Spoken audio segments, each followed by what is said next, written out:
Slăvit să fie Domnul! Cei care putem, ne ridicăm în picioare și cântăm cântarea numărul 12. Totul te adoră în lume, Doamne mare, Doamne sfânt. 12.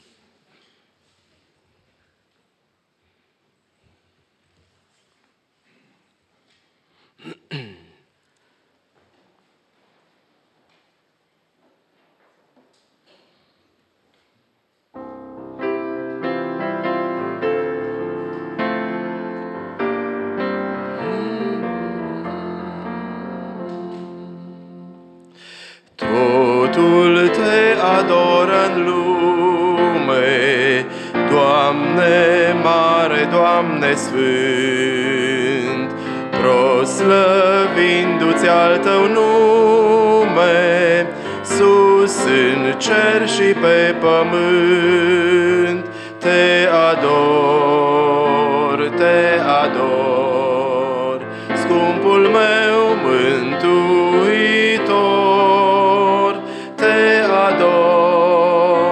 Te ador, scumpul meu mântuitor.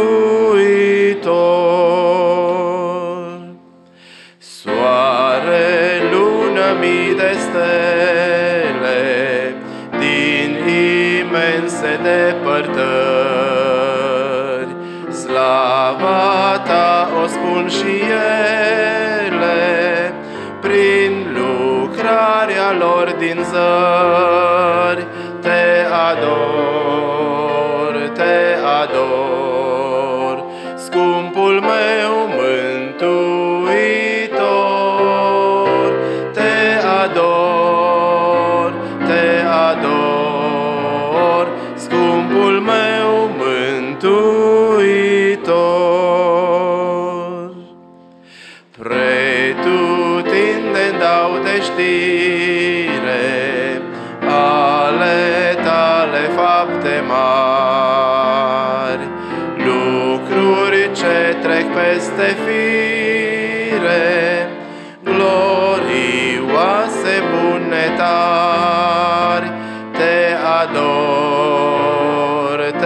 ador, scumpul meu mântuitor. Te ador, scumpul meu mântuitor. Ești măreț și în furtună și în susuri de izvor. Te vestește întreaga fire, ca stăpân și creator. Te ador, scumpul meu mântuitor. Te ador, scumpul meu mântuitor.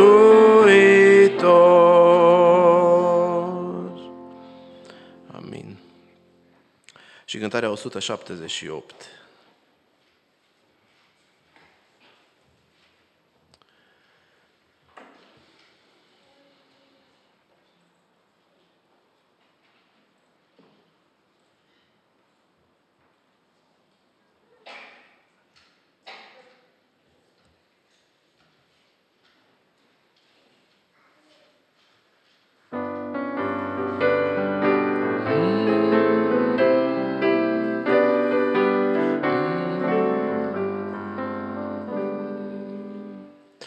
De-a lui Iisus iubire cu care m-a căutat, de-o milă ce-i nespusă, prin care m-a salvat, de-a adânca îndurare și marele Său dar, răsunea mea cântare, slăvind mărețul har. E mai dulce an de an, e mai dulce an de an. Cât de minunată este a lui iubire, e mai dulce an de an. El a umblat în lume, având un trai plăcut, chemând la el pe oameni, mult bine le-a făcut. La orb le-a dat vedere, a vindecat, a pus în inim pace, pe toți i-a ajutat. E mai dulce an de an, e mai dulce an de an. Cât de minunată este a lui iubire, e mai dulce an de an. Iubirea-i minunată, ce mult a suferit, purtând pedeapsa noastră, pe cruce a murit. Cu sfinții împreună, noi glasul să înălțăm, cu cerul și pământul, pe Domnul să-L lăudăm. E mai dulce an de an, e mai dulce an de an. Cât de minunată este a lui iubire, e mai dulce an de an. Amin.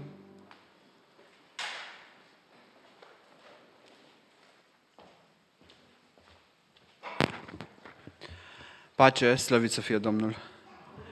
Haideți să venim cu toți într-o rugăciune și să cerem ajutorul Domnului peste acest timp de închinare. Ne rugăm cu toții.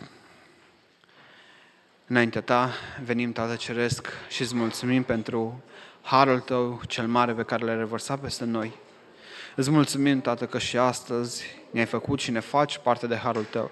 Și îți mulțumim că avem din nou prilejul să putem să stăm în casa Ta de rugăciune, înaintea cuvântului Tău, să putem să medităm la cuvântul Tău cel Sfânt, să putem, Tată, să ne lăsăm pătrunși și cercetați de cuvântul Tău, să putem, Tată, să lăsăm ca Duhul Sfânt să scoată la lumină toate lucrurile care nu sunt după voia Ta și, conștienți de ele, să putem să ne cerem iertare și să ne putem lăsa curățiți prin sângele Domnului Iisus Hristos, care a curs la Golgota și care spală orice păcat.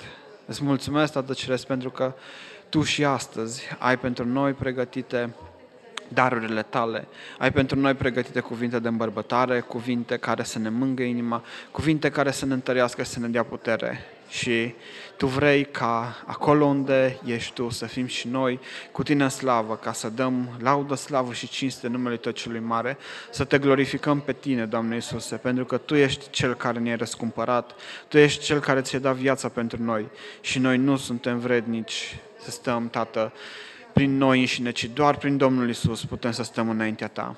Te rog, binecuvintează timpul acesta de închinare. Te rog, binecuvintează părtășia noastră. Te rog, binecuvintează, Tată Ceresc, cuvântul Tău și orice inimă care a intrat astăzi aici în casa Ta. Și ajută-ne să luăm aminte la cuvântul Tău, să-l punem, să-l strângem în inima noastră și să facem voia Ta. Pentru toate, fii lăudat, fii slăvit și glorificat în veci de veci. Amin. Amin. Așa cum suntem, vă invit să deschidem Scriptura în Evanghelia după Ioan, la capitolul 6, de unde vom citi de la versetul 41 la versetul 51. Pagina în versiunea Cornilescu 1033. Evanghelia după Ioan, capitolul 6, începând cu versetul 41. Scriptura spune așa: Iudeii cârteau împotriva lui, pentru că zisese: Eu sunt pâinea care s-a pogorât din cer. Și ziceau, oare nu este acesta Iisus, fiul lui Iosif, pe al cărui tată și mamă îi cunoaștem? Dar zice el, eu m-am pogorât din cer?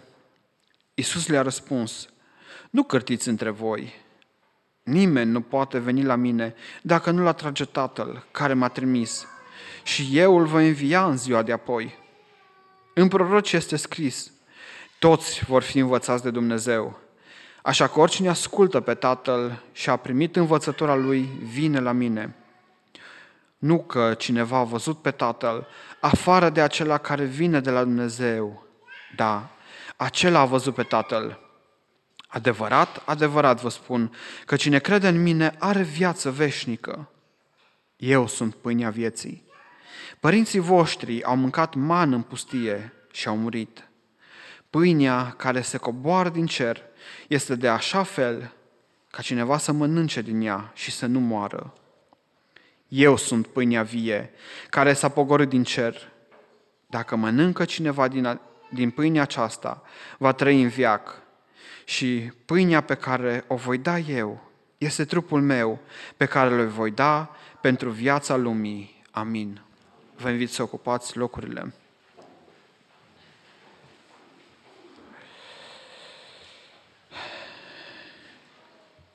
Înainte de această cuvântare pe care Domnul Iisus o are, se întâmplă o minune. Și anume, Domnul Iisus hrănește cu pâine și cu pește 5.000 de bărbați și Scriptura ne spune afară de femei și copii.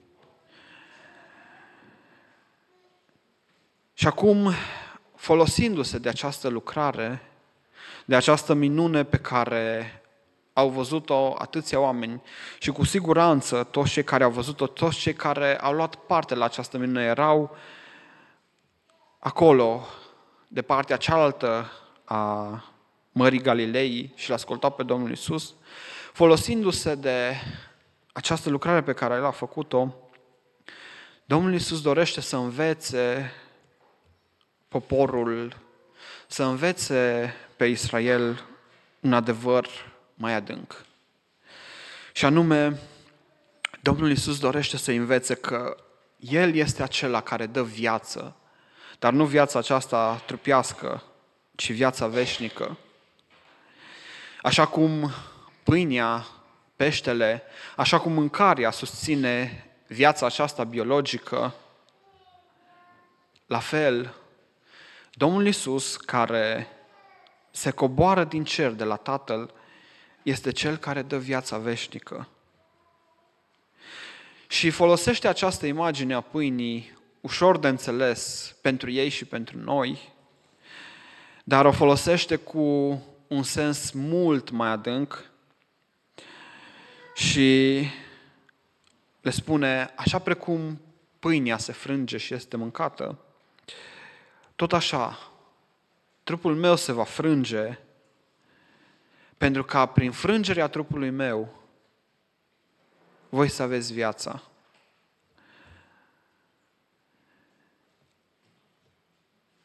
Și vedem reacția.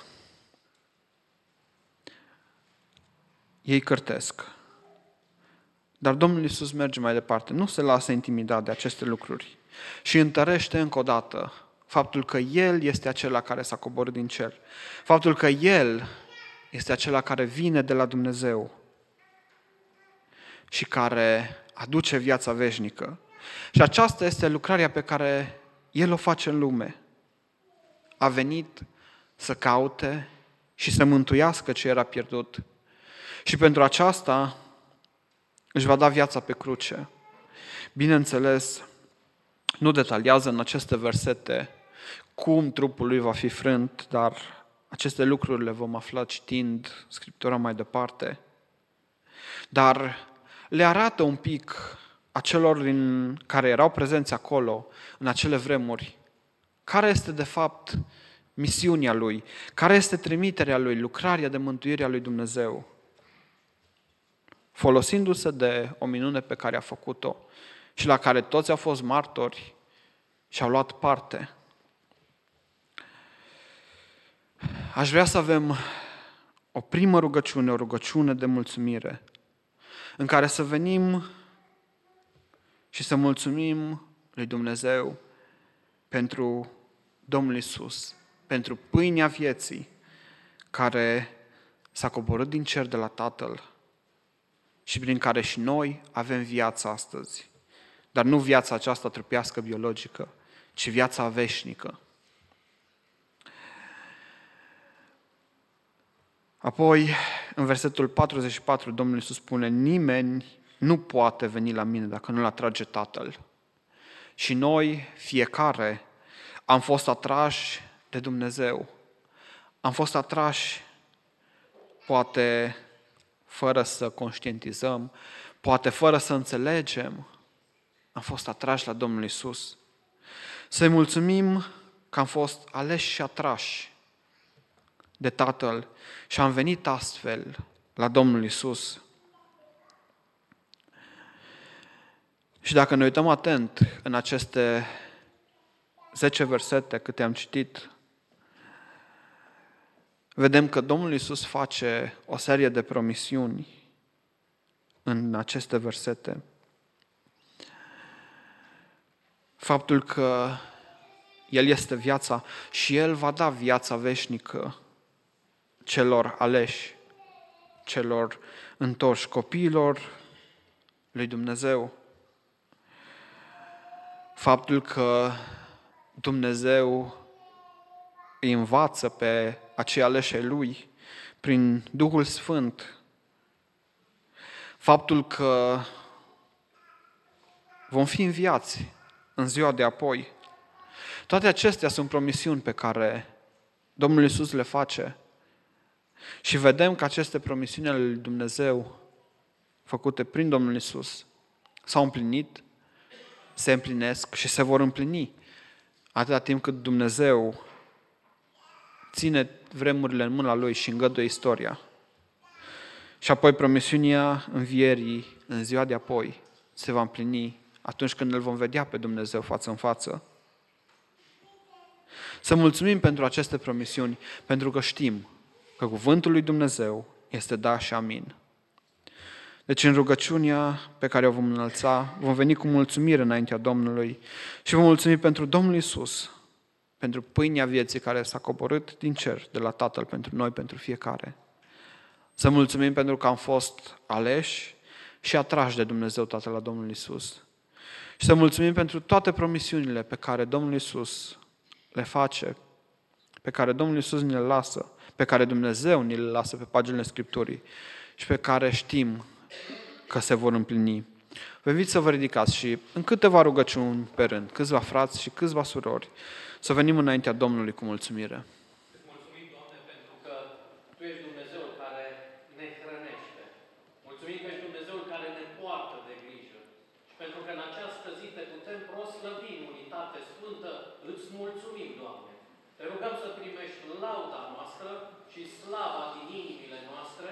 Te iubim, te prețuim și îți mulțumim că ești Domnul și Mântuitorul nostru. Amin. Amin.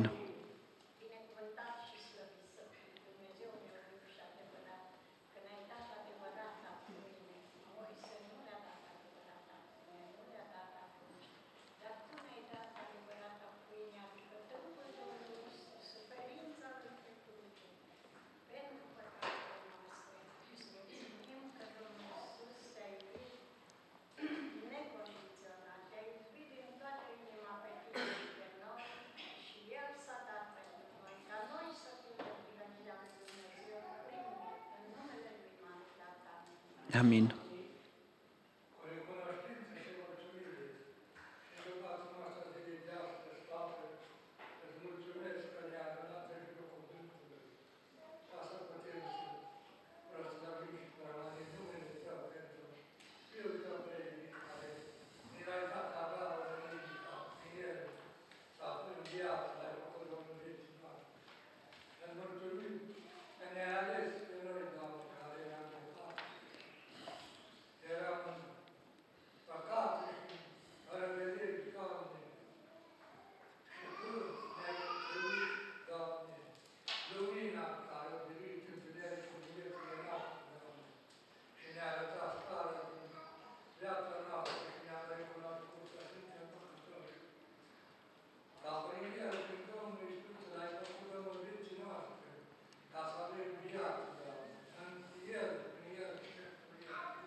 Amin.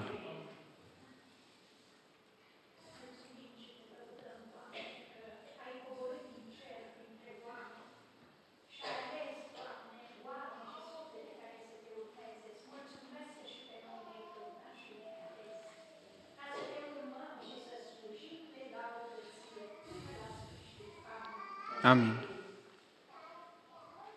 Mulțumim, Doamne, că și în această dupămasă, în umilință și cu recunoștință, Doamne, în smerenie față de numele Tău, care este sfânt, sfânt, sfânt de trei ori sfânt.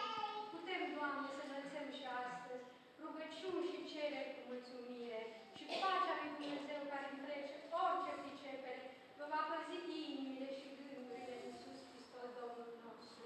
Mulțumesc, Doamne, pentru toată bunătatea Ta, pentru toate îndurările Tale. Mulțumesc, Doamne Dumnezeu, că Tu ne-ai atras, Doamne, la Tine.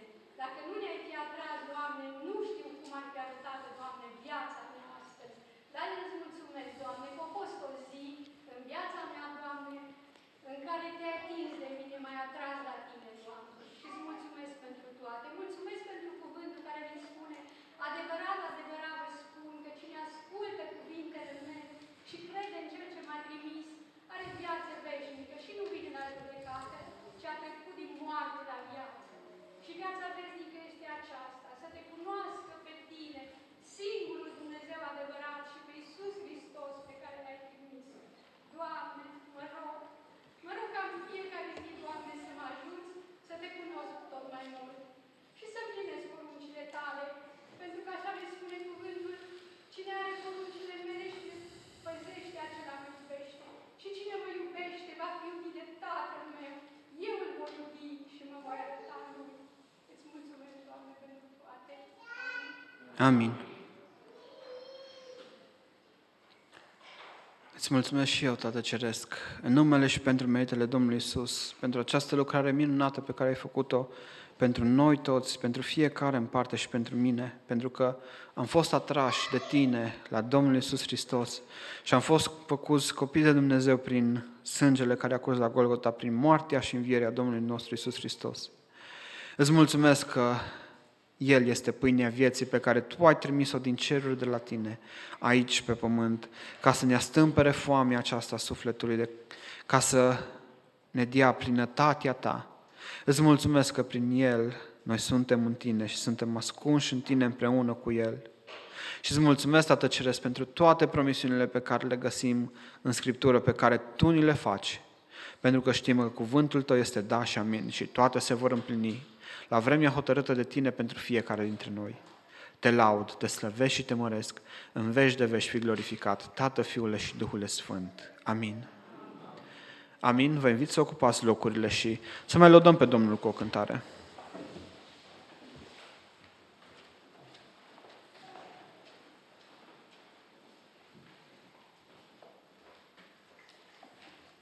Cântarea 245.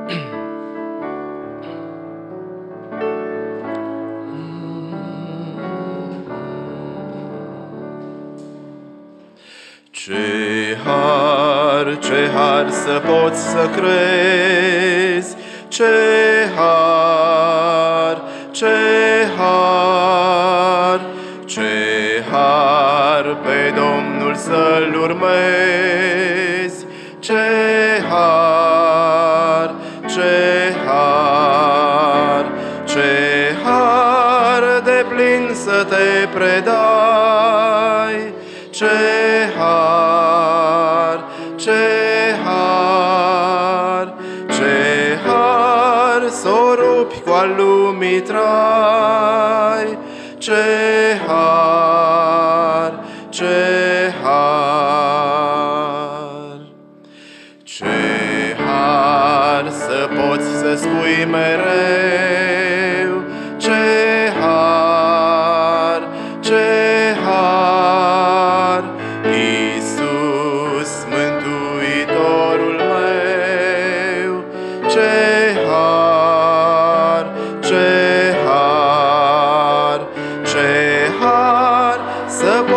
asculți de El. Ce har, ce har, să ai blândețea Lui de miel. Ce har, ce har,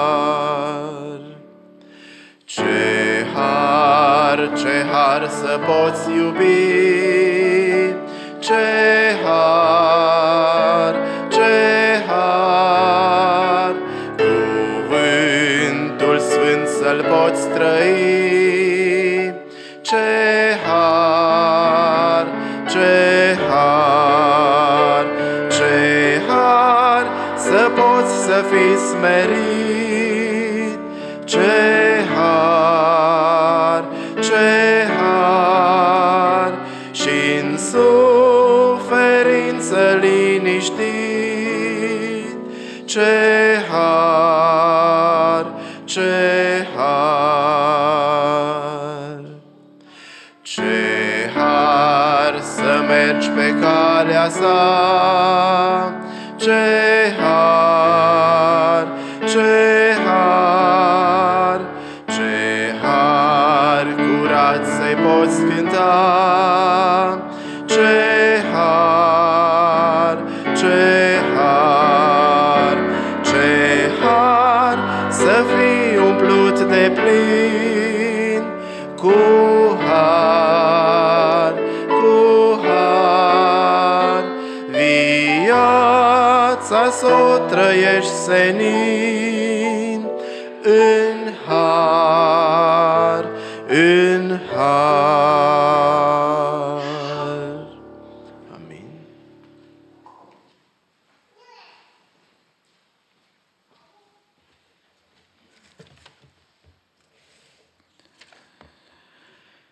În pustie, când Moise adună poporul și le reamintește legea, le spune și acest lucru. Domnul Dumnezeu vă va ridica din mijlocul vostru un proroc. Și făcea referire atunci la Domnul Iisus și le spune de El să ascultați. Bineînțeles, aceasta poate fi interpretată și ca autoritatea pe care prorocii, oamenii aleși de Dumnezeu, o aveau peste popor, dar trimiterea era la Domnul Iisus Hristos, care va veni și va aduce adevărul lui Dumnezeu. Și acum, după ce Domnul Iisus spune toate aceste lucruri, El este pâinea vieții, El este Cel care vine de la Dumnezeu ca să aducă viață în lume, El este Mesia, cu alte cuvinte, pe care poporul Israel îl aștepta. Ce fac acești oameni? Ascultă de Domnul Iisus, iau aminte la cuvintele Lui. Scriptura ne spune în versetul 41 că ei cârteau împotriva Lui pentru aceste cuvinte pe care le spusese. Și atunci când oamenii nu înțeleg anumite lucruri, anumite lucrări, atunci când nu înțeleg pe alți oameni, se întâmplă acest lucru. Oamenii încep să cârtească, oamenii încep să bârfească, ei caută să găsească pricini în orice lucruri, în orice detalii.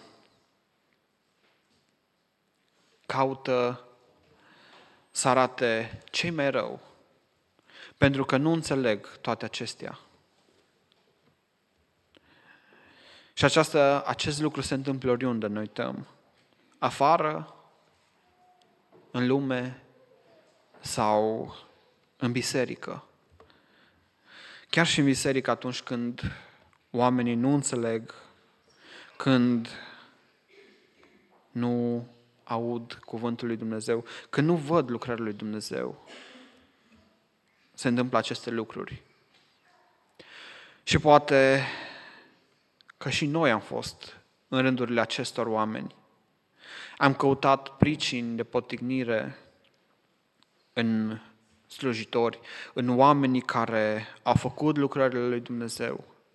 Am căutat pricini de potignire în lucrările care au fost făcute.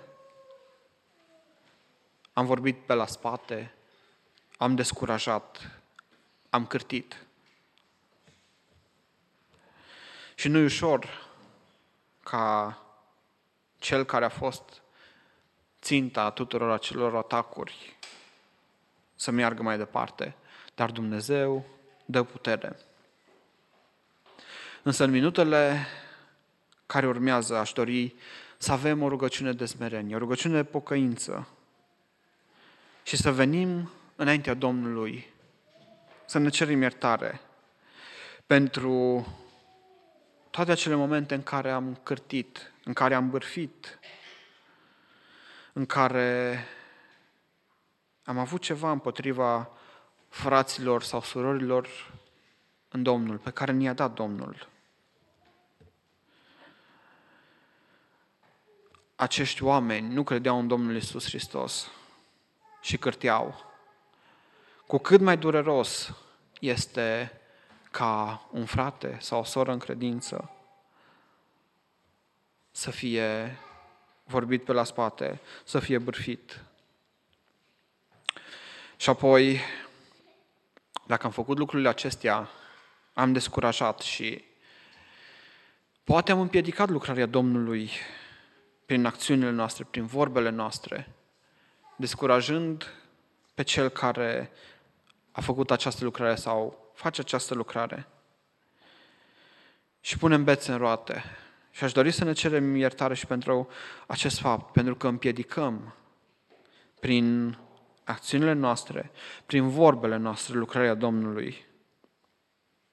Nu e o lucrare ușoară, nu e ceva care se face așa pognind din deget, ci o lucrare care se face cu trudă și cu suferință. Deci în rugăciunea pe care o vom înălța, vom veni cu smerenie, cu pocăință înaintea Domnului și ne vom cere iertare pentru toate acele momente în care am cârtit, în care am bârfit pe frații, pe surorile noastre în Domnul, pe slujitorii pe care Domnul i-a rânduit pentru lucrarea Lui. Și apoi, prin acțiunile noastre, prin faptele noastre, am împiedicat lucrările Domnului și ne vom cere iertare și pentru aceste lucruri. Vă invit să vă ridicați și să venim cu toți într-o rugăciune de smerenie și de pocăință înaintea Domnului. Doamne, Tată Ceresc, Tu ne-ai făcut pe toți una, ne-ai pus în trupul Domnului Iisus Hristos ca să fim cu toții modulare unii altora, ca să fim una în acest trup, ca să fim frați și surori în Domnul nostru Iisus Hristos, ca să fim cu toți împreună și să fim în părtășie. Doamne, Tată Ceresc, vedem această atitudine pe care au avut-o acești oameni, poporul Tău, față de Domnul Iisus Hristos. I-au cârtit, au bârfit, s-au împiedicat în aceste cuvinte ale Domnului Iisus Hristos. Și, cu siguranță, fiecare dintre noi am avut acele momente în care ne-am împiedicat, în care am bârfit și am cârtit împotriva lucrării Tale, am bârfit pe frați, pe surori, pe slujitorii Tăi care fac lucrarea Ta, care, într-un fel sau altul, lucrează pentru propășirea împărăției cerurilor. Doamne, Tată Ceresc, Te rog, iartă-ne, Te rog, curățește-ne și ajută-ne să luăm aminte la acest lucru și în lumina cuvântului Tău și călăuziți de Duhul Sfânt, ajută-ne să nu mai cădem în acest păcat, ci să ne păstrăm, să ne ținem curați și să știm că toate lucrurile sunt în mâna Ta și ori de câte ori găsim pricină, să ne aducem aminte că Tu ești Cel care face lucrarea împărăției prin noi, nu pentru că Tu ai avea nevoie, dar pentru că ai găsit cu cale să ne faci și pe noi slujitori. Te rog, Tată Ceresc, iartă-ne pentru că făcând aceste lucruri, prin acțiuni sau vorbe am împiedicat lucrarea Ta, am împiedicat propășirea împărăției, lucrării împărăției cerurilor. Și Te rog, ajută-ne să putem, Tată, să lucrăm cu râvnă, să lucrăm cu stăruință și cu sârguință la înaintarea acestei împărății.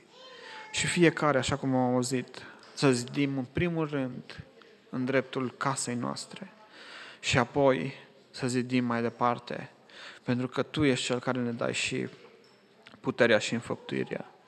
Te rog, Tată Ceresc, călăuzește-ne, păzește-ne, condune Tu și ajută-ne, Tată, să ne lăsăm modelați de Tine.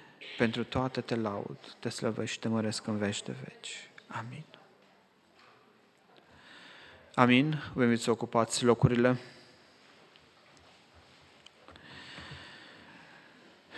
Și pentru că am adus vorba de lucrarea Domnului, aș dori să avem și o rugăciune de mijlocire. Așa cum anunța și fratele Nisti, am dorit cu ajutorul Domnului să avem câteva zile, un weekend, în care să chemăm oameni care n-au auzit de Dumnezeu, care stau departe de Dumnezeu, să-i chemăm aici, să audă cuvântul lui Dumnezeu.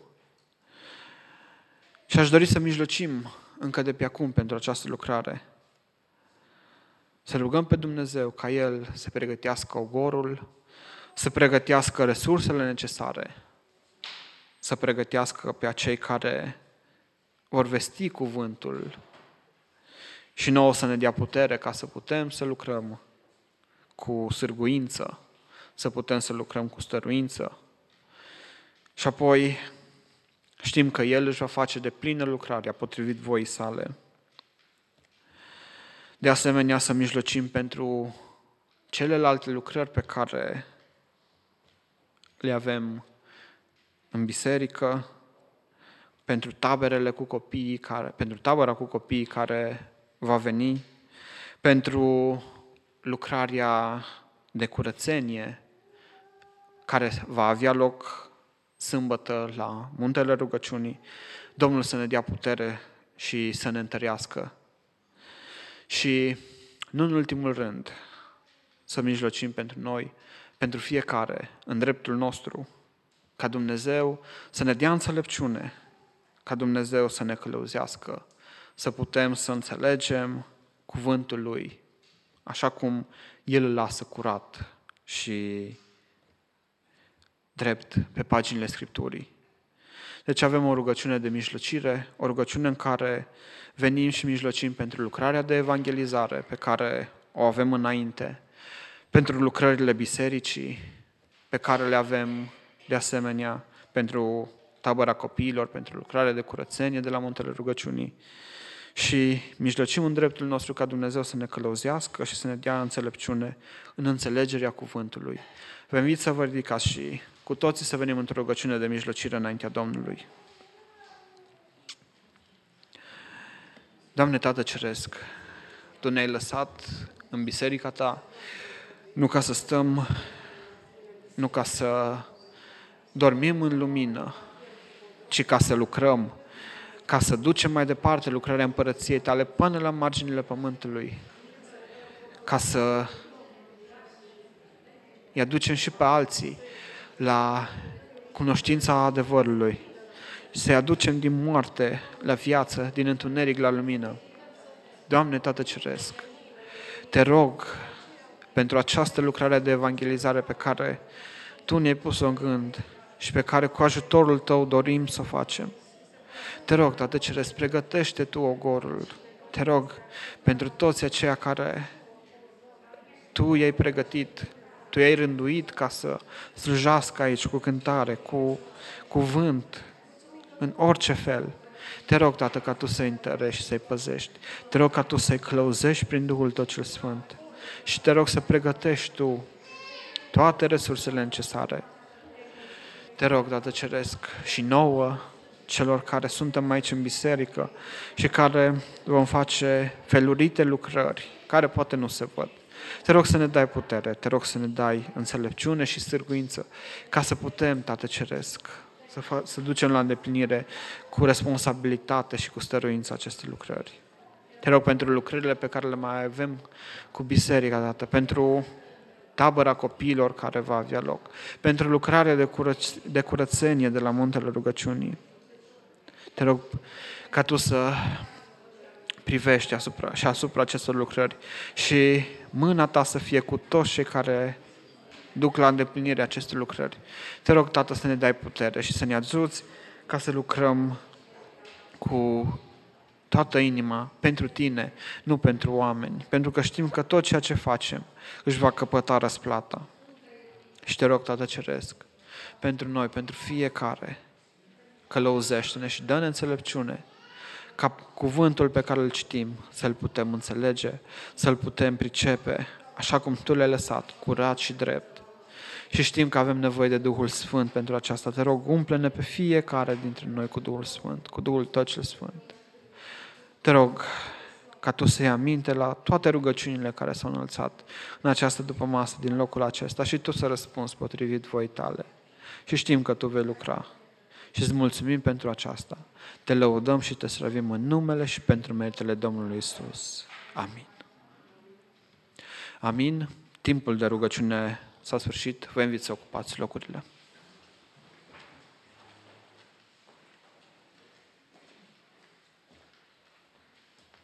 Binecuvântat să fie Domnul!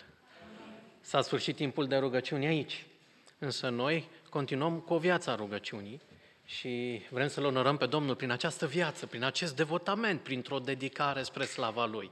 Dumnezeu să fie slăvit și binecuvântat! Ne bucurăm că suntem împreună și în această seară. V-am spus, mulți au luat drumul vacanțelor, Dumnezeu să-i călăuzească, să-i ferească de orice rău. E foarte bine să te desprinzi din tumultul vieții și să te odihnești, să te relaxezi, să intri într-o stare de neutralitate, așa, față de probleme, dacă se poate, cât se poate, față de lucrurile și activitățile obișnuite. Să ieșim din rutina zilei și să slăvim pe Dumnezeu și la distanță. Da? Să fie Dumnezeu cu ei, să-i ferească de orice rău și să-i ducă și să-i aducă pe toți cu bine. Însă ne bucurăm că sunt alții care au venit aici în mijlocul nostru și vă salutăm cu mare drag. Dumnezeu să vă binecuvinteze. E o bucurie că sunteți aici împreună cu noi și binecuvântați să fiți în numele Domnului nostru. Dacă sunt bolnavi, continuăm să ne rugăm pentru ei. Dacă treceți prin probleme, ne anunțați și încercăm într-un fel sau altul să le rezolvăm. Dumnezeu să vă binecuvinteze încă o dată pe fiecare. Acum vorbeam despre această surpriză, adică surorile îl vor lăuda pe Domnul și după ce surorile vor lăuda pe Domnul cu programul pe care l-au pregătit, o să mai ascultăm încă o cântare. După ce surorile laudă pe Domnul, atunci îl ascultăm și pe frate lăudându-l pe Domnul. Vă rog.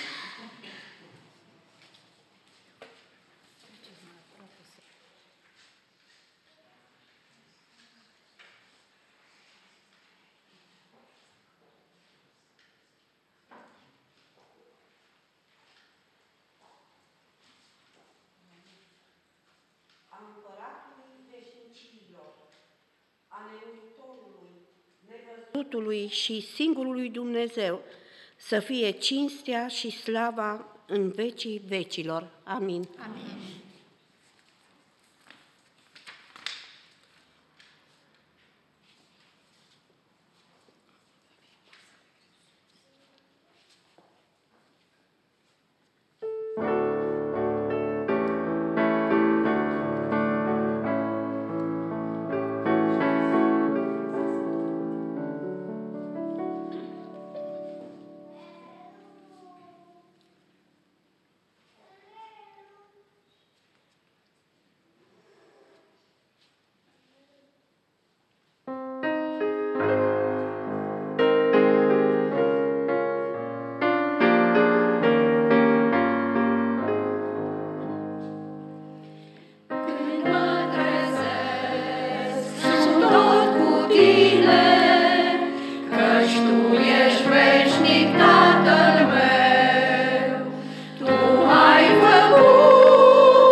Cerurile spun slava lui Dumnezeu și întinderea lor vestește lucrarea mâinilor lui. O zi istorisește alteia acest lucru, o noapte de știre alteia despre el. Și aceasta fără vorbe, fără cuvinte al căror sunet să fie auzit, dar răsunetul lor străbate tot pământul și glasul lor merge până la marginea lumii. În ceruri el a întins un cort soarelui și soarele, ca un mire care iasă din odaia lui de nuntă, se aruncă în drumul lui cu bucuria unui viteaz. Răsare la un capăt al cerurilor și sprăvește drumul la celălalt capăt. Nimic nu se ascunde de căldura lui. Legea Domnului este desăvârșită și înviorează sufletul. Mărturia Domnului este adevărată și dă înțelepciune celui neștiutor. Orânduirile Domnului sunt fără prihană și veselesc inima.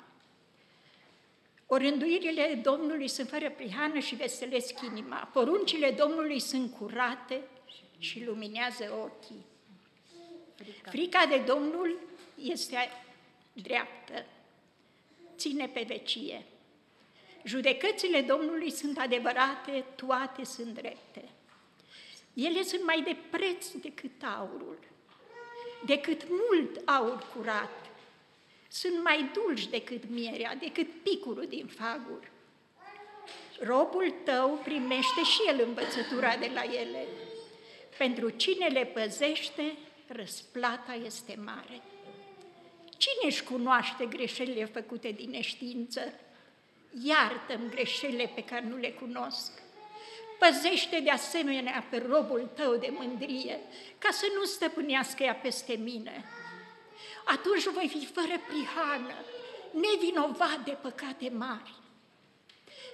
Primește cu bunăvoință cuvintele gurii mele și cugetele inimii mele, Doamne, stânca mea și Dumnezeul meu. Amin. Amin.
să știi bine, ochii lui Hristos, mâna lui Hristos, te vor păzi, te vor sfinți, să ai un mers mai luminos.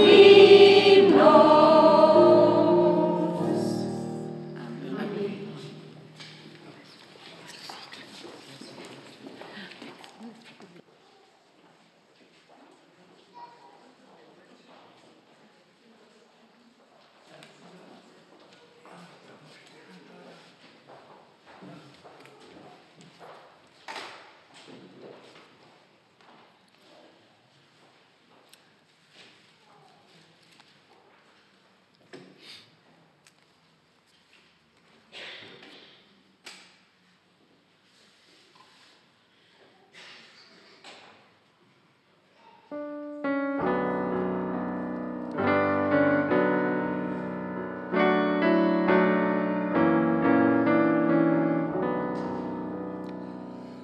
Iartă-mă, iartă-mă, iartă-mă, Dumnezeul meu, pentru gândul nesfințit, pentru patimă-n privit, pentru vorba fără har. Doamne, iartă-mă Tu, iartă-mă, iartă-mă, iartă-mă, Dumnezeul meu, pentru timpul meu trecut, fără rodul ce l-ai vrut, fără dragostea cu jar. Doamne, iartă-mă Tu, iartă-mă, iartă-mă, iartă-mă, Dumnezeul meu, pentru felul meu firesc, printre oameni când pășesc, pentru traiul min zadar. Doamne, iartă-mă Tu, iartă-mă, iartă-mă, iartă-mă, Dumnezeul meu, pentru nevederea mea, de-a rămâne în voia Ta, pentru tot ce-a fost murdar. Doamne, iartă-mă Tu, iartă-mă, iartă-mă, iartă-mă, Dumnezeul meu. Doar iertarea ce mi-o dai, îmi păstrează al păcirai și mă poartă iar și iar. Doamne, în veșnicul otar. Amin. Lăudați pe Domnul căci este bun, căci în veac ține îndurarea Lui.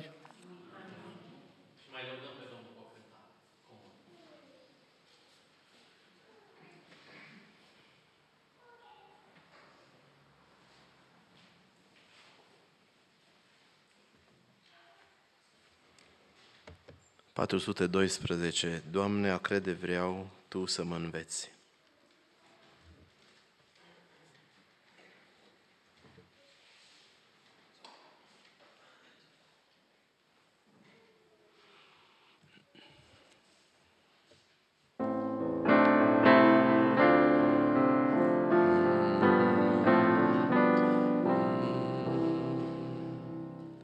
Doamne, a crede vreau, Tu să mă înveți. Întotdeauna-aș vrea, Tu să mă înveți. Cu drag a Te urma, să fac doar voia Ta, să fiu smerit, aș vrea Tu să mă înveți. Doamne, a crede vreau, Tu să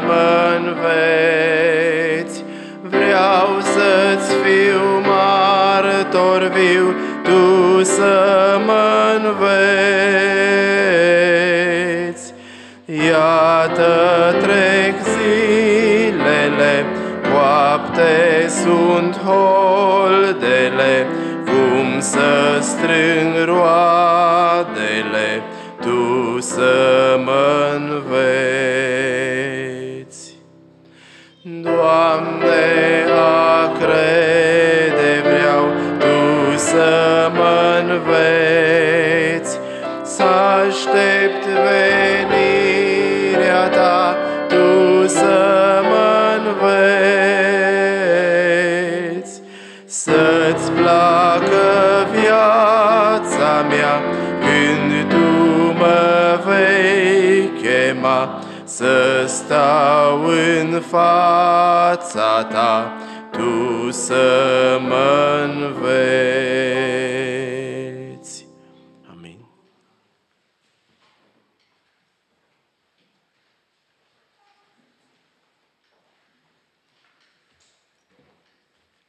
Să nu uităm că cu ajutorul Domnului, sâmbătă de la ora 8:30 ne vom întâlni aici pentru ca să mergem la Muntele Rugăciunii și să igienizăm spațiul de acolo, să-l pregătim pentru perioada aceasta, sesiunea aceasta de tabere care urmează.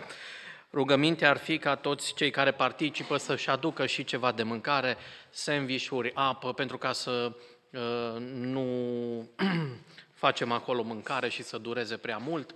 Deci, de la ora 8:30, cu ajutorul Domnului, sâmbătă, o să avem această părtășie lucrativă, cu scop lucrativ, cum se mai poartă expresia în comunitățile noastre, da? Cu hărnicie mergem înainte și îl slujim pe Domnul și în sensul acesta. Aș vrea să avem citirea cuvântului din Evanghelia după Ioan, capitolul 6, începând cu versetul 16. Aș vrea să ne și ridicăm și să ascultăm acest cuvânt. Pagina în Biblie este 1032, Ioan capitolul 6, începând cu versetul 16, cuvânt care spune așa: Când s-a înserat, ucenicii lui s-au coborât la marginea mării, s-au suit într-o corabie și treceau marea ca să se ducă în Capernaum. Se întunecase și Iisus tot nu venise la ei. Sufla un vânt puternic și marea era întărâtată. După ce au vâslit cam 25 sau 30 de stadii, văd pe Iisus umblând pe mare și apropiindu-se de corabie și s-au înfricoșat. Dar Iisus le-a zis: Eu sunt, nu vă temeți. Voiau deci să-l ia în corabie și corabia a sosit îndată la locul spre care mergeau. Amin. Te rugăm, Doamne, să ne vorbești, te rugăm să ne deschizi toate canalele de comunicare cu Tine. Vrem să ne vorbești și vrem să ascultăm. Astfel, Doamne, atinge-ne inimile noastre. Și te rugăm să ne ajuți să avem o permanentă sete și foame după cuvântul Tău. Și mulțumesc că celui însetat și înfometat după cuvânt, Tu, prin harul Tău, îi vei satisface nevoia în numele Domnului Iisus. Amin. Amin. Vă rog să ocupați locul.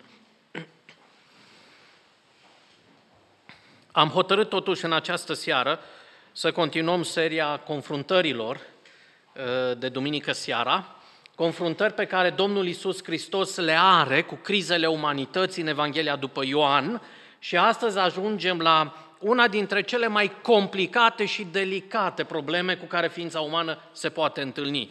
Astăzi vom învăța că Iisus Hristos este răspunsul lui Dumnezeu la deriva omenirii. Și înainte de a vă prezenta deriva, înainte de a vă prezenta această criză și felul în care Domnul Iisus Hristos o confruntă, să-mi permiteți să încep cu descrierea cadrului în care are loc minunea. Pe Marea Galilei. Evreii sunt atât de îndrăgostiți de Marea Galilei, încât rabinii obișnuiau să spună că Dumnezeu în primă fază a creat tot pământul ca oamenii să se simtă bine și după aceea pentru sine și plăcerea sa a creat Marea Galilei. Cei care ați fost și ați vizitat Israelul, probabil că vă aduceți aminte cu plăcere de frumusețea acelui cadru pitoresc, da? Marea Galilei, pe care noi când am vizitat Israelul am prins-o extrem de liniștită. A fost o călătorie lină, însă, cum și în viață se întâmplă, pentru ucenici călătoria aceea a fost una zbuciumată. Înfuriată a fost marea în momentul în care Domnul Iisus le-a cerut să meargă și să traverseze acea mare, acea întindere de apă. Și de aceea în această seară aș vrea să vedem ce înseamnă deriva și de ce în rețeaua de crize pe care oamenii le confruntă, deriva este penultima criză în ce privește capacitatea omului de a rezista la acest tip de crize. Practic, noi spunem, și aici vedem în Scriptură, că după depresia celor din Evanghelia după Ioan, capitolul 5, pe care a confruntat-o și a vindecat-o Hristos, deriva este stadiul post-depresie. Trece dincolo de depresie. Depresia nu este boala cea mai cumplită a secolului 21. E o boală mult mai cumplită. Ea se numește deriva. Dacă depresia mai are o ancoră aruncată undeva sau o memorie a trecutului, se spune că oamenii depresivi se concentrează în trecut și își găsesc o mică scăpare în evenimentele prin care au trecut, ca să nu ajungă într-o stare pe care nu o mai pot controla. Dar în sine, deriva nu mai are nici memorie, nu mai are nici ancoră, nu mai are nici cârmă, nu mai are nici perspectivă. Întâmplător sau nu, evenimentul are loc pe un întuneric de-l tai cu cuțitul. Se pare că nu doar întunericul serii sau a ceasului înserării era întunericul cu care se luptau ucenicii, dar era și întunericul furtunii. Vă imaginați valuri care vin într-un mod înfiorător și amenință integritatea bărcii și a vieții ucenicilor? Dublată această furie a mării de întunericul din jur, ucenicii efectiv nu mai aveau nicio perspectivă, nicio speranță, nu mai aveau nici un univers care să le optimist în față, nu mai aveau nici un orizont. Și vreau să vorbesc despre astfel de momente în viață când omul se decuplează de la starea lui și se cuplează la neutralitate. Vă puteți imagina o stare în viața omului când e atât de aprigă suferința că omul și-ar dori să moară, că se lasă bătut într-o parte și în alta de valurile mării, se lasă azvârlit încoace și încolo, nu mai are nici memorie, se luptă cu clipa, nu-și mai permite luxul de a se gândi la trecut pentru că este în prezent, într-un efort consistent de a supraviețui. Și este întuneric, fără orizonturi, este un val puternic care lovește în corabia aceea, nu mai are timp nici măcar de un răgaz, de o clipă de liniște. Nu-și mai permite absolut nimic, nici măcar o secundă de luciditate, pentru că este într-o confruntare pe viață și pe moarte. Și în confruntarea aceasta a derivei, a plutirii fără orizont, Hristos, Domnul, vine și confruntă una dintre cele mai mari crize prin care omul poate să treacă. Și astfel Iisus Hristos, în Ioan capitolul 6, este răspunsul lui Dumnezeu la deriva omenirii. Amin. Nu e criză prea mare pe care să nu o confrunte Domnul și să nu o rezolve. Sunt crize pe care le avem în viață, însă prin ajutorul lui Dumnezeu le vom birui.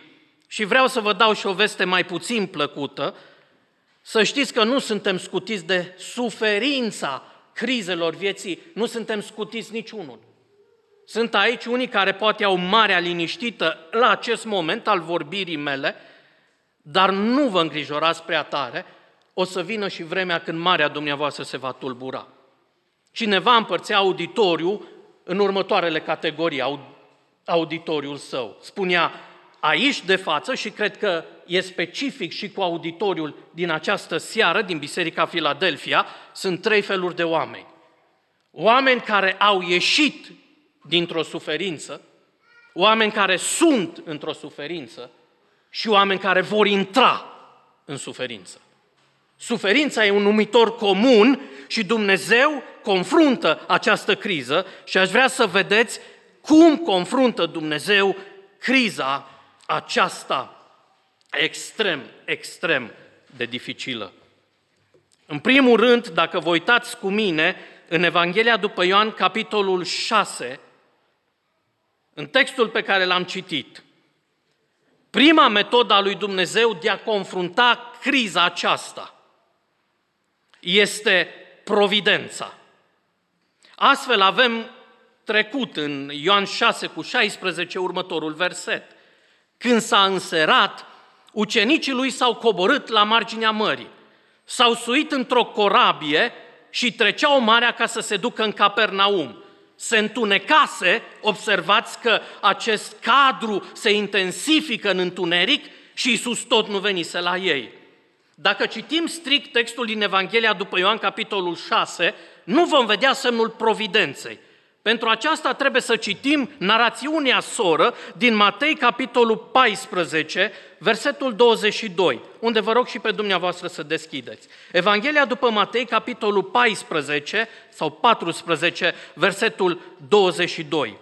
Îndată după aceea, și aici e dezvăluit semnul providenței divine, Iisus a silit pe ucenicii săi să intre în corabie și să treacă înaintea lui de partea cealaltă până va da drumul noroadelor. Ce a făcut Iisus? Observați, vă rog, detaliul.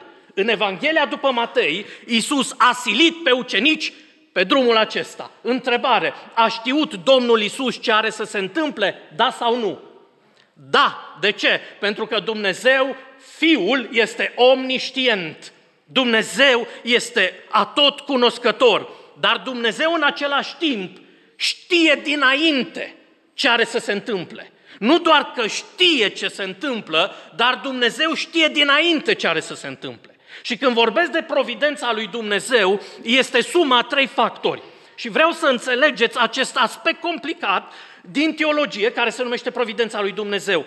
Care este suma care dă providența lui Dumnezeu din caracterul lui Dumnezeu? Atotștiința lui Dumnezeu, plus preștiința lui Dumnezeu, plus omnipotența lui Dumnezeu, dă această calitate a lui Dumnezeu pe care noi o numim providență. Dumnezeul care știe ce o să se întâmple dinainte, plus Dumnezeul care e prezent peste tot, plus Dumnezeul care este atotputernic, este Dumnezeul providențial. De aceea, altă cale pentru ucenici de a traversa marea și a ajunge în Capernaum nu era decât calea pe care Dumnezeu a ales-o în providența sa. Dumnezeu poate să aleagă să ne treacă prin suferință. Are tot dreptul. Dumnezeu poate să aleagă să ne treacă prin momente extrem de dificile. Dumnezeu poate să ne aleagă să trecem prin valea umbrei morții, pentru că Dumnezeu este un Dumnezeu providențial. Dumnezeu decide, Dumnezeu știe cum arată vremea dinainte, pentru că Dumnezeu a creat clima, Dumnezeu a creat marea, Dumnezeu știe să poruncească și să declanșeze furtuna pe marea vieții noastre, pentru că Dumnezeu este un Dumnezeu providențial. Psalmul 107, de exemplu, are 2 versete foarte interesante la acest capitol al providenței lui Dumnezeu. Astfel, în Psalmul 107, autorul trădează aceste profunzimi ale caracterului lui Dumnezeu, versetele 24 și 25 ale Psalmului 107.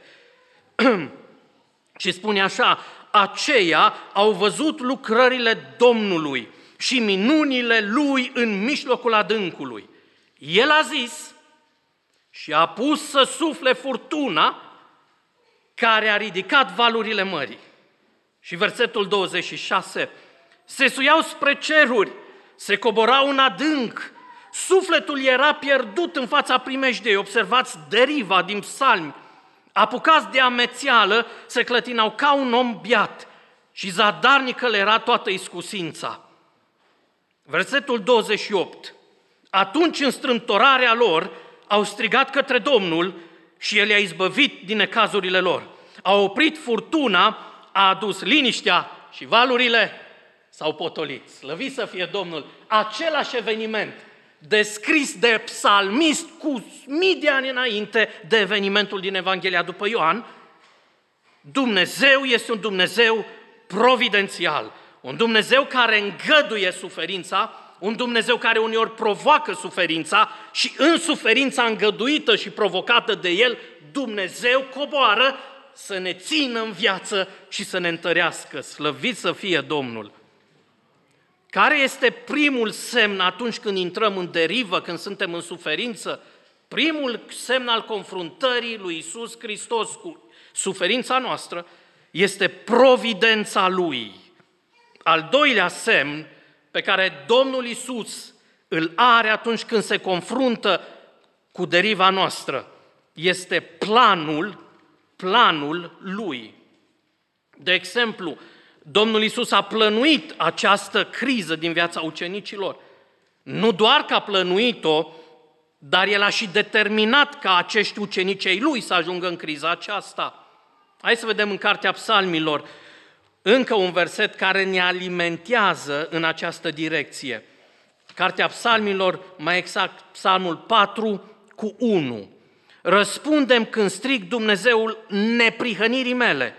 Scoate-mă la loc larg când sunt la strâmtorare. Ai milă de mine, ascultă-mi rugăciunea. În Psalmul 4, un psalm al lui David, în versetul 1, David admite că preocuparea lui Dumnezeu esențială în ce privește omul este neprihănirea. Și că lui Dumnezeu îi pasă de sfințirea și neprihănirea noastră. Acesta este planul lui. Dumnezeu nu este interesat în primul rând de confortul nostru.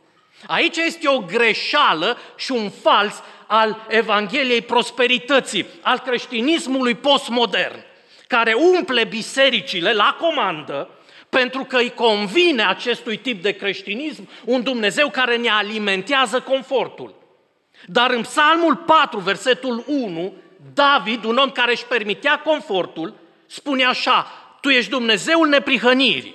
Preocuparea ta este pentru neprihănirea noastră. Și drept urmare ai un plan ca să ne modelezi în sensul acesta. Tu ești preocupat de sfințirea omului și pentru asta ne treci prin suferință ca să ne ajuți să depindem de tine, să ne sfințim și noi. Cineva spunea foarte înțelept, credința în care Dumnezeu investește uneori folosind moneda suferinței, se developează în întuneric, întocmai ca pozele și fotografiile. Credința se developează, se întărește, se formează în întunericul suferinței de multe ori. Și aș vrea să vă prezint un tip de credință și două tipuri de furtuni pe care Dumnezeu le îngăduie în viața noastră. În Sfânta Scriptură avem descrise două tipuri de furtuni îngăduite de Hristos. Este o furtună a corectării, furtună prin care a trecut Iona. Și acum fiți atenți. Dumneavoastră ne cere să ne rugăm pentru cazuri pe care le aduceți înaintea lui Dumnezeu. Noi ne rugăm să fie mântuit cineva din familie. Fiți atenți, Dumnezeu va folosi uneori furtuna să-i mântuiască. V-aș recomanda, dacă nu vreți să aveți parte de suferință, să nu cereți bisericii să se roage pentru mântuirea cuiva din casa dumneavoastră, că s-ar putea să o facă utilizând furtuna. Iona, neascultând de planul și voia lui Dumnezeu, a încercat să o ia el pe drumul opus. Dumnezeu a pus mâna pe Iona și l-a trecut printr-o furtună a corectării. Noi ne rugăm ca Dumnezeu să umple biserica asta. Și eu zic că ar fi o greșeală să nu ne rugăm. Dar când Dumnezeu va umple biserica asta, o va face după ce mai întâi sau în prealabil ne-a desăvârșit prin suferință sau furtună. Nu se poate să se umple o biserică fără o credință statornică a noastră. Și Dumnezeu statornicește calitatea credinciosului trecându-l prin furtuni. Dumnezeu ne va corecta, stați liniștiți. Dumnezeu va răspunde rugăciunilor noastre. Dumnezeu va întinde mâna și va atinge rana și Dumnezeu va corecta. Există furtuni ale corectării, dar există și furtuni ale perfecționării. Și când Domnul Iisus i-a luat pe ucenici și a trecut prin furtună, nu i-a trecut prin furtuna corectării. Prin acest tip de furtună l-a trecut pe Iona. Ci a trecut prin această furtună a perfecționării. Ei trebuiau să învețe o lecție. Și lecția pe care Hristos le-a predat-o atunci a fost lecția planului pe care Hristos Domnul îl are cu noi și El a avut cu ei și cu cei care îl vor urma pe Iisus Hristos. Hai să vă mai dau un exemplu din Scriptură. În Numeri, capitolul 14, apare un text foarte interesant. Vreau să vă prezint un pic meniul pe care l-au avut evreii înainte de a intra în țara promisă. Ce meniu le-a pus Dumnezeu la dispoziție? Numai nu vă răzvrătiți împotriva Domnului. Ei s-au dus într-o campanie de analiză a țării. Au trimis niște iscoade să iscodească țara. Și acolo au văzut niște uriași și inima lor le-a slăbit atunci când s-au întâlnit cu uriașii aceștia. Dar uitați-vă ce frumos e versetul 9 din Numeri 14. Numai nu vă răzvrătiți împotriva Domnului și nu vă temeți de oamenii din țara aceea, căci îi vom mânca. Știți care e prânzul campionilor? Știți cum cresc credincioșii? Din copii mici și frumoși, cum sunt copiii voștri, în copii mari, în adulți, în oameni maturi. Știți care este? Suferința. Necazul. Problema. Și dintre cei care au fost trimiși să-i scodească țara, 2 din ei au spus: fiii aceștia lui Anac sunt un nimic înaintea noastră, nu sunt o problemă cu Dumnezeu, ei vor fi prânzul nostru, îi vom mânca.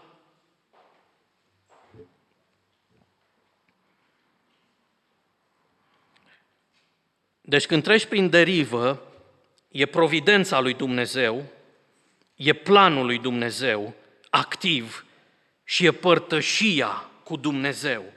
Uitați-vă din nou în Evanghelia după Ioan și uitați-vă că atunci când ei erau în derivă, erau în criza aceea în care aproape își pierdeau viața, capitolul 6, versetul 17, spune: s-au suit într-o corabie și treceau marea ca să se ducă în Capernaum. Se întunecase și Iisus tot nu venise la ei. Cei mai mulți teologi sunt de părere că acea agonie a ucenicilor în lupta cu marea a durat 6 ore. 6 ore, Iisus n-a fost acolo. 6 ore au luptat singuri. Întrebarea ar fi de ce? Aș vrea să vă arăt de ce. Folosindu-mă din nou de evenimentele din celelalte evanghelii, de același eveniment descris de ceilalți evangeliști. De exemplu, Evanghelia după Matei spune așa în capitolul 14, versetul 23. Ucenicii au plecat în corabie și zice: după ce a dat drumul noroadelor, s-a suit pe munte să se roage singur la o parte. Se noptase și el era singur acolo. Unde era Hristos în timp ce ucenicii erau pe mare? Pe munte. Se noptase pe marea ucenicilor și se noptase pe muntele lui Iisus, pe muntele rugăciunii. Marcu însă surprinde ceva mai profund. De exemplu, în Marcu, în capitolul 6, în versetul 47, și îmi place să aud cum foiește fila Scripturii în mâna dumneavoastră. E frumos, mă încântă, da? Spune așa, Marcu 6 cu 47. Când s-a înserat, corabia era unde? În mijlocul mării. Țineți minte detaliul acesta, iar Iisus era singur pe țărm. A văzut pe ucenici că se necăjesc cu vâslirea. Hopa, de unde a văzut? Era pe munte, erau în mijlocul mării. Am decis, citind Scriptura, că era întuneric.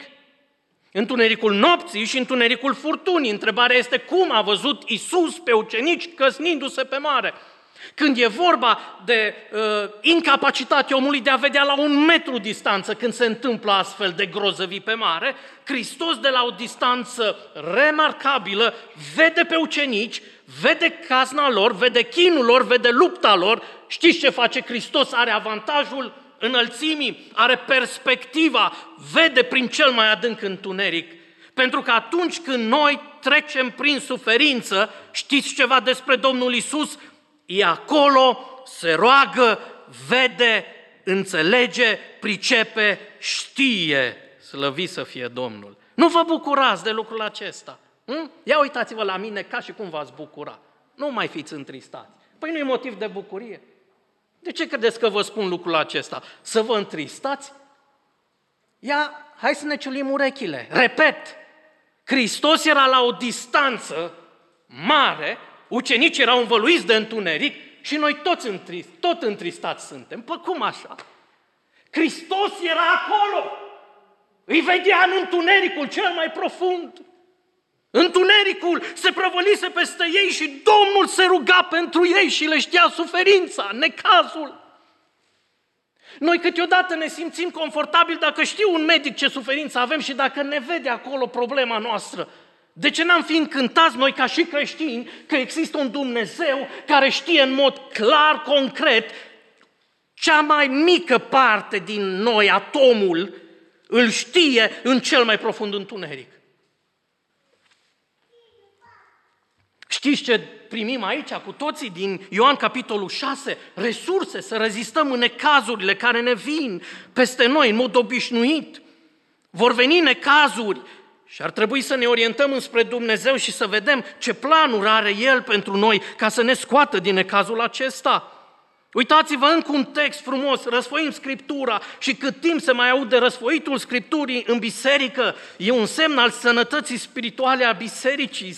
Uitați-vă în Evrei, capitolul 7, versetul 25, de aceea și poate să mântuiască în chip desăvârșit pe cei ce se apropie de Dumnezeu prin El, pentru că trăiește Hristos, e viu.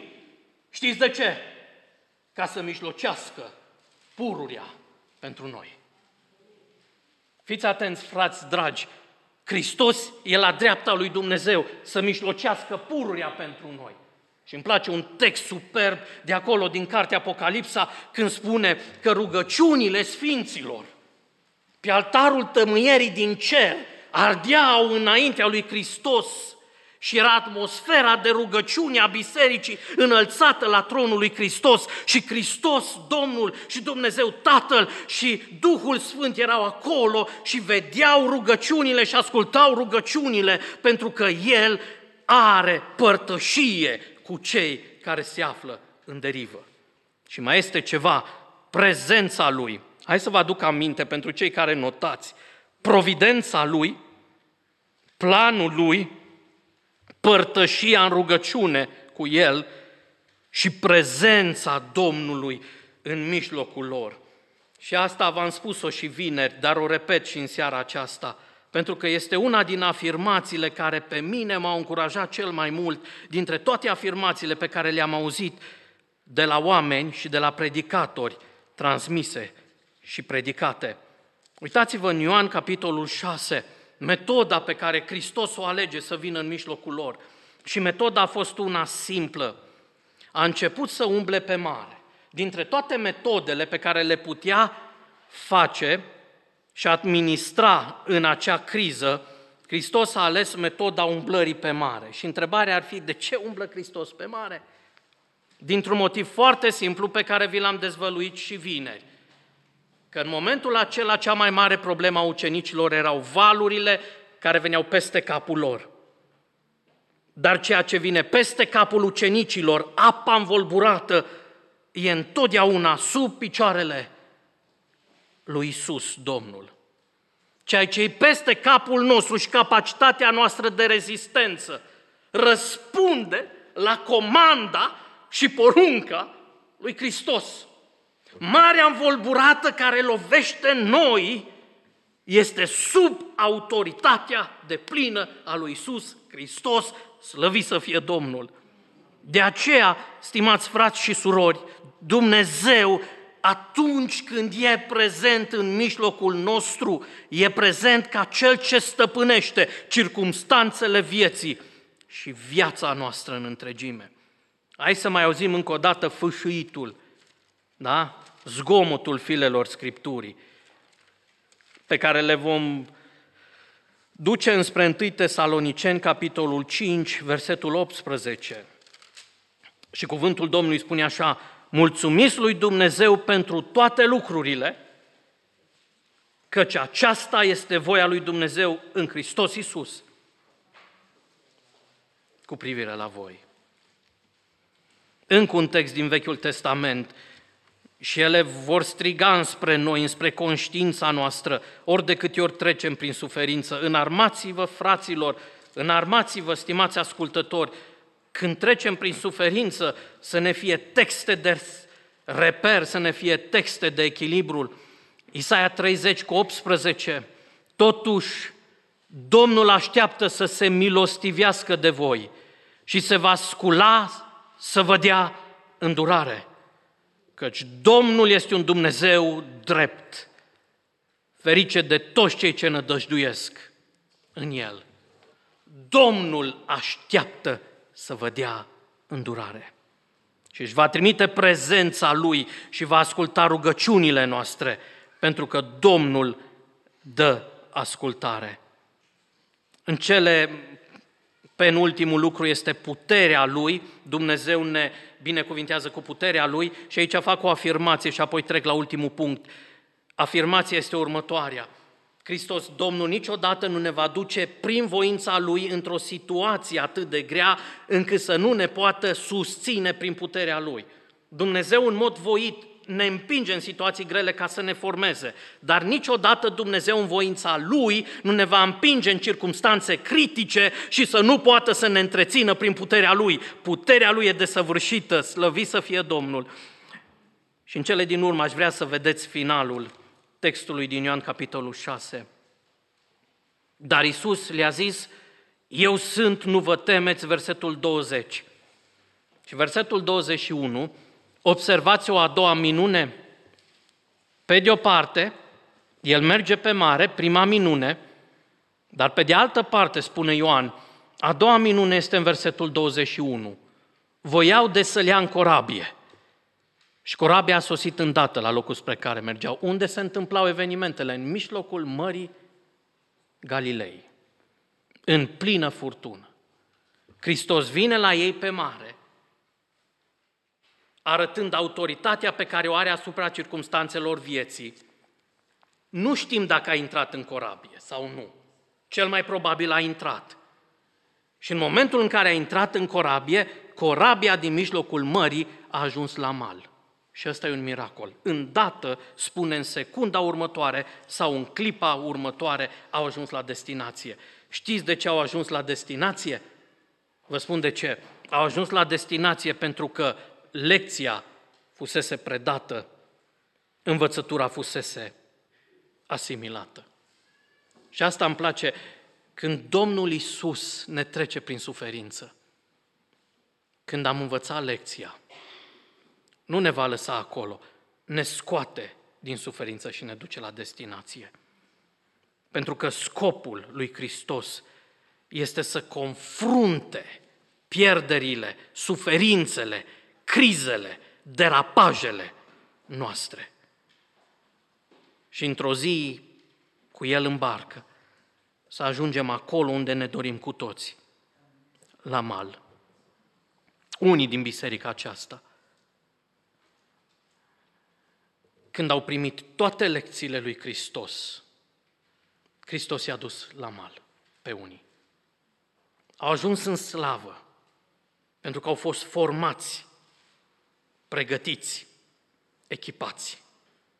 Și apoi luați de Hristos în brațe și duși la malul vieții veșnice.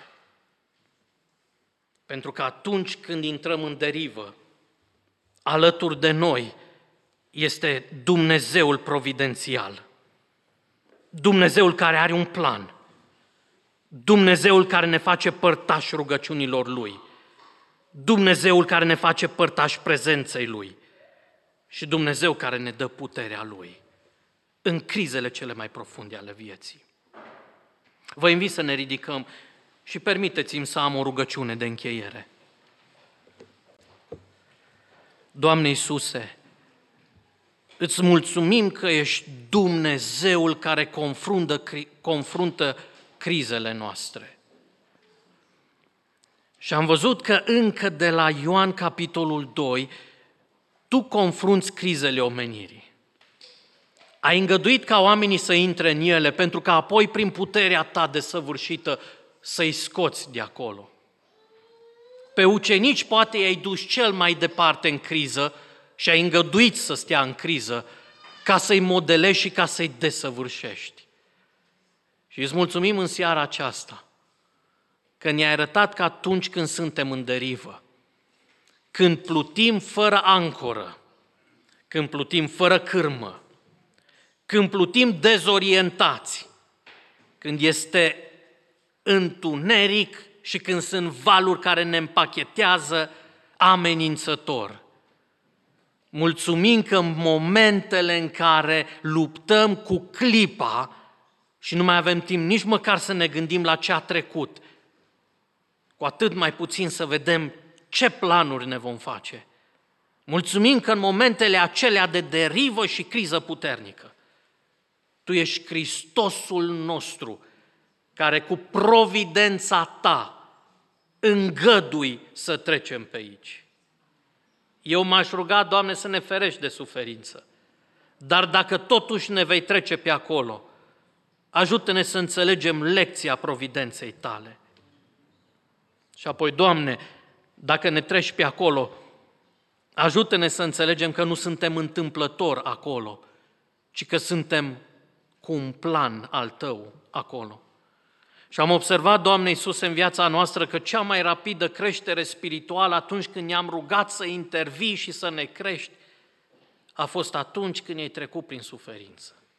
Doamne, dă-ne putere să înțelegem că totul e planificat de Tine.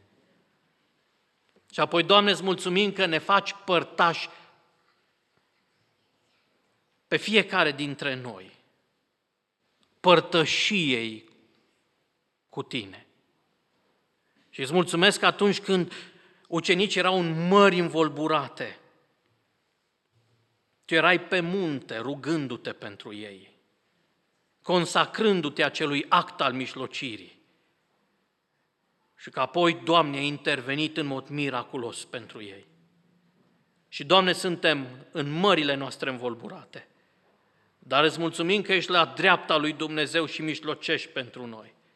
Și cât e de gros întunericul în jurul nostru și cât de amenințător lovesc valurile noi, mulțumim că vezi și mulțumim că te rogi pentru noi.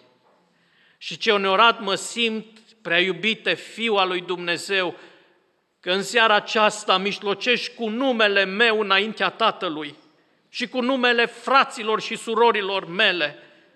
Te preamărim și îți mulțumim pentru că avem un mijlocitor care știe și că nu ne abandonează, ci mijlocește pentru noi.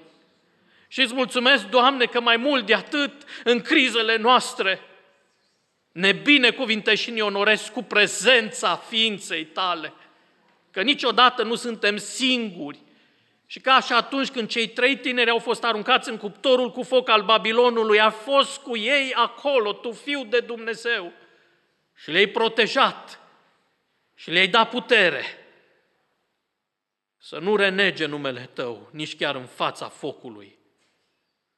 Și apoi îți mulțumim, Doamne, că ne dai puterea Ta și că niciodată nu ne duci în circumstanțe grele prin voința Ta, fără ca în ele să ne susții cu puterea Ta. Niciodată nu vom fi împinși prin voința Ta în circumstanțe în care puterea Ta nu ne poate ține. De aceea, Doamne, Te rugăm să nu îngădui încercării să fie peste puterea noastră și să mizăm pe puterea Ta. Și îți mulțumesc că în ziua când toate lucrurile au fost înțelese, când toate lecțiile au fost predate, când ne-ai desăvârșit să ne putem califica pentru premiul chemării cerești, într-o zi din mijlocul mării, din mijlocul suferinței, poate, sau a apelor liniștite, ne vei lua de mână și ne vei duce acasă. Și Te rugăm să ne pregătești pentru ziua aceea. Noi ne confruntăm cu derive azi.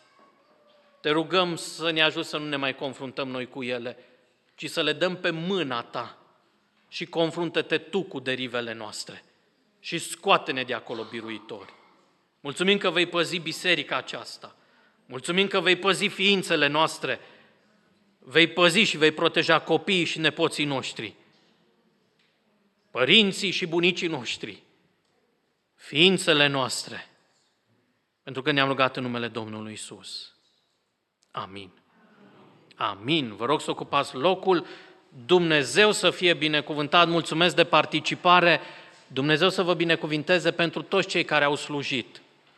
Și văd că și oameni care sunt în neputințe, pentru cei care nu-L cunosc, fratele nu aude bine, dar deși nu aude, are o cântare care răsună înăuntru dânsului, chiar dacă afară poate nu chiar ca înăuntru. Dar mulțumim Domnului că Dumnezeu îl întărește și pe dânsul și îl binecuvintează și ne binecuvintează pe noi, pe toți. Mulțumim surorilor pentru cântări, Dumnezeu ne-a cercetat, mulțumim pentru toți cei care, într-un fel sau altul, a slujit astăzi aici. Dumnezeu să ne binecuvinteze pe toți. Amin.